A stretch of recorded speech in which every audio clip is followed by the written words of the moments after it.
नमस्कार, मैं नेहा और आप देख रहे हैं एसके लाइव। आपका समय, आपकी खबर। और नजर डालते हैं आज के साप्ताहिक कोविड रिपोर्ट पर। सबसे पहले हम आपको दिखाएंगे कोविड की स्थिति दार्जिलिंग जिले के इस बीच की क्या रही। आप अपने टीवी स्क्रीन पर देखिए। जैसे कि आप देख सकते हैं कि एक तरफ डिस्चार्ज और एक तरफ एक्टिव यहाँ पर जो बनाया गया है ये फिगर। डिस्चार्ज की अगर हम बात कहें तो 774 लोग इस 27 जून से लेकर के 3 जुलाई के बीच में डिस्चार्ज हुए हैं। इसी के साथ साथ एक्टिव केस की अगर हम बात कहें तो 723 लोग जो है इस बीच पॉजिटिव पाए गए हैं। 28 तारीख की कोई रिपोर्ट हमारे पास नहीं है, इसलिए हम 28 तारीख की रिपोर्ट आपको नहीं दिखा पा रहे हैं। अब आगे की तरफ बढ़ेंगे और आगे देखेंगे सिलीगुड़ी, जो कि जलपाईगुड़ी एसएमसी और सिलीगुड़ी एसएमसी को मिला करके है। तो यहाँ पर टोटल रिपोर्ट जो है ये एक सप्ताह में कितने आए, तो 266 मामले इस एक सप्ताह में देखने को मिले। अगर हम बात करें 27 तारीख की रिपोर्ट तो आप देख सकते हैं कि दोनों जगहों को मिलाकर के 55 रिपोर्ट आई थी। 28 तारीख की रिपोर्ट हमारे पास नहीं है। अब आप देखिए 29 तारीख की रिपोर्ट जहां पर 35 रिपोर्ट आई है। 30 तारीख की रिपोर्ट में 42, इसके साथ 1 जुलाई की बात कहें तो 60 लोग पॉजिटिव आए थे।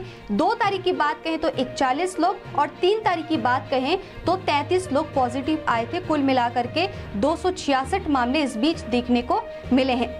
अब अगर हम बात कहें ग्राफ के अनुसार, जैसे कि आप देख रहे हैं अपनी स्क्रीन पर कि 20 जून 2021 से लेकर के 26 जून की अगर रिपोर्ट देखें तो उस बीच 604 लोग पॉजिटिव आए थे और ये रिपोर्ट जो है आप देख सकते हैं। 27/6 से लेकर के अगर 3 जुलाई की बात कहें तो जो 266 मामले सामने आए हैं। अगर हम कहें, हालांकि इसमें 28 तारीख की रिपोर्ट नहीं है, लेकिन गिरावट जो है वो देखने को मिल रही है और कहीं ना कहीं ये एक अच्छी संकेत भी है कि मामले जो है धीरे धीरे कंट्रोल में आ रहे हैं। अब बढ़ते हैं दार्जिलिंग जिले के जो रूरल एरिया है वहाँ की क्या स्थिति रही इस बीच की, वो देखते हैं। सबसे पहले आप देखिए माटीगरा, उसके बाद नक्सलवाड़ी, खोड़ीबाड़ी, इसके बाद फांसीदेवा। माटीगरा की बात कहें तो कुल मिलाकर के 90 मामले इस बीच देखने को मिले हैं। 27 तारीख की रिपोर्ट यहाँ पर 14 मामले आए हैं, 28 की कोई रिपोर्ट नहीं है। 29 तारीख को 24 रिपोर्ट माटीगरा से, 30 तारीख को 11, 1 तारीख को 13, 2 तारीख को 12 और 3 तारीख को 16 रिपोर्ट, कुल मिलाकर के 90 मामले। नक्सलवाड़ी की तरफ अगर रुख करें तो 27 तारीख को 14 मामले आए थे, 28 की कोई रिपोर्ट नहीं है। 29 को 13, 30 को 6, 1 को 6, 2 को 13 और 3 तारीख को 10, यानी कि कुल मिलाकर के 62 रिपोर्ट नक्सलबाड़ी से। खोड़ीबाड़ी की तरफ चले तो खोड़ीबाड़ी में 27 तारीख को 2, 28 की कोई रिपोर्ट नहीं है। 29 को 9, 30 को 0, 1 तारीख को 4, 2 को 1 और 3 को 2, कुल मिलाकर के खोड़ीबाड़ी से 18 मामले जो है ये बीते एक सप्ताह की रिपोर्ट है। फांसीदेवा की तरफ रुख करें तो 2 रिपोर्ट जो है फांसीदेवा से 27 तारीख को आई थी, 28 की कोई रिपोर्ट नहीं है।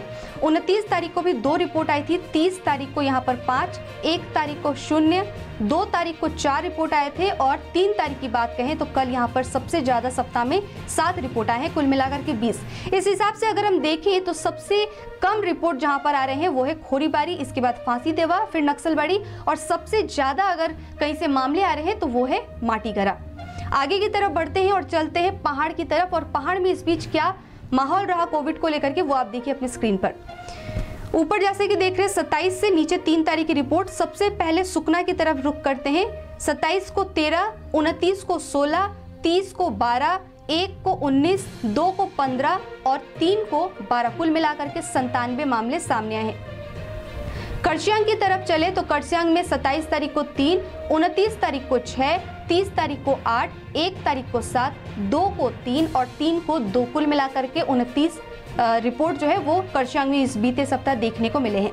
मिरिक की तरफ देखें तो मिरिक में 23 मामले आए थे, सबसे ज्यादा 27 तारीख को। 28 की कोई रिपोर्ट नहीं है। 29 को 8, 30 को 9, 1 तारीख को 11, फिर 2 तारीख को 11 और इसके बाद कम हुई है रिपोर्ट 3 तारीख यानी कि कल, कुल मिलाकर के 68 मामले। दार्जिलिंग की तरफ रुख करें तो दार्जिलिंग में भी माहौल कहीं ठीक ठाक चल रहा है और दार्जिलिंग में रिपोर्ट कम आ रही है। 27 तारीख को 4 मामले यहाँ पर देखने को मिले, 29 तारीख को 2, फिर 30 तारीख को 7, 1 तारीख को 0, 2 को 1, 3 को 0, कुल मिलाकर के 14 मामले और सबसे कम मामले। बीजनवारी की तरफ देखें तो कुल मिलाकर के 63 मामले हैं। 27 को 8, 29 को 3, 30 को 17, 1 को 7, 2 को 8 और 3 तारीख 20, यानी कि 63 मामले बीजनबारी से। सुखिया पोखरी की बात कहें तो 27 तारीख को 18 मामले दर्ज किए गए, 28 की कोई रिपोर्ट नहीं है, 29 को 0, 30 को 2, इसके बाद 1 तारीख की बात कहें तो 3, 2 तारीख की बात कहें तो 2 और 3 तारीख की बात कहें तो यहाँ पर 0, कुल मिलाकर के 25 रिपोर्ट। तगदा की बात कहें तो यहाँ पर 13 मामले 27 तारीख को देखने को मिले हैं, 29 तारीख को 22 रिपोर्ट, 30 तारीख को 6 रिपोर्ट, 1 तारीख को 9 रिपोर्ट, 2 को 7 और 3 को 3। कुल मिलाकर के 60 मामले जो है ये पहाड़ी क्षेत्र से देखने को मिल रहे हैं, जहां पर सबसे कम दार्जिलिंग से मामले आ रहे हैं तो सबसे ज्यादा सुकना से मामले सामने देखने को मिल रहे हैं। आप बढ़ेंगे सिक्किम राज्य की तरफ और वहां पर इस बीच क्या केसेस रहे वो हम आपको दिखाएंगे। सबसे पहले हम कुल मिलाकर के बता दें कि 1014 मामले जो है वो पूरे सिक्किम से इस बीच देखने को मिली है 27 जून से 3 जुलाई की रिपोर्ट में। नॉर्थ सिक्किम की तरफ देखते हैं तो 27 तारीख को 0, 28 को 2 रिपोर्ट, 29 को 7, 30 को 0, 1 को 8, 2 को 2 जुलाई को यहाँ पर 1 रिपोर्ट और 3 जुलाई को 3 रिपोर्ट, कुल मिलाकर के 21 मामले। साउथ सिक्किम की तरफ बढ़े तो 27 तारीख को यहाँ पर 50 मामले आए थे, 28 तारीख को 29 मामले, फिर 29 तारीख को 19 मामले, 30 तारीख को 88 मामले, जो कि सबसे ज्यादा यहाँ पर स्कोर में दिख रहा है। 1 जुलाई की बात कहें तो 23, 2 जुलाई को 58 और 3 तारीख की बात कहें तो यहाँ पर 51, यानी कि कुल मिलाकर के यहाँ पर 318, जो कि काफी ज्यादा मामले यहाँ से देखने को मिल रहे हैं। ईस्ट सिक्किम की बात कहें तो यहाँ पर सभी रिकॉर्ड टूट रहे हैं और बीते दिन से भी देखने को मिल रहा है कि यहाँ पर ईस्ट सिक्किम में सबसे ज्यादा मामले जो है वो देखने को मिल रहे हैं। 27 तारीख की रिपोर्ट यहाँ पर 65 दर्ज की गई थी, 28 तारीख को 32, 29 तारीख को 85, 30 तारीख को 102 और 1 जुलाई को 59, 2 जुलाई को 41 और 3 जुलाई को यहाँ पर 60 मामले, कुल मिलाकर के 444 मामले जो है वो यहाँ पर देखने को मिल रहे हैं।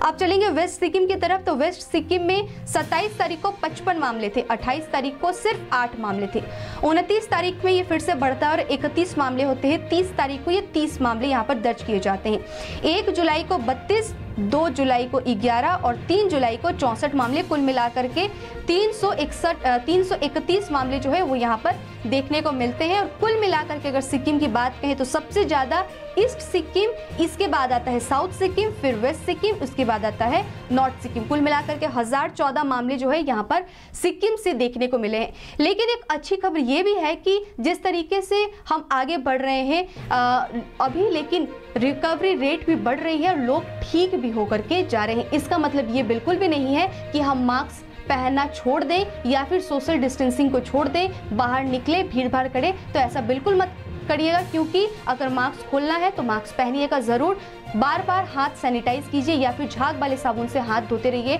और फिजिकल डिस्टेंसिंग को मेंटेन जरूर कीजिए। आगे ऐसी ही ताजा तरीन खबरों और अपडेट्स के लिए देखते रहिए SK लाइव। धन्यवाद। कक्षा 10वीं और 12वीं के बच्चों के लिए है सुनहरा मौका। 10वीं के बच्चों के लिए है पैरामेडिकल कोर्स और 12वीं के लिए है मेडिकल कोर्स। किफायती फीस और बैंक की सुविधा के साथ विभिन्न डिग्री डिप्लोमा है उपलब्ध। सभी स्ट्रीम के बच्चों के लिए खुली है AICTE, KNC, INC, PCI द्वारा अनुमोदित भारत सरकार और राज्य संकाय बेंगलोर विश्वविद्यालय के तहत PCI नई दिल्ली ISO 9001-2008 से प्रमाणित। अदन paramedical and nursing college. Contact number 8016235569, Champasari, Siliguri.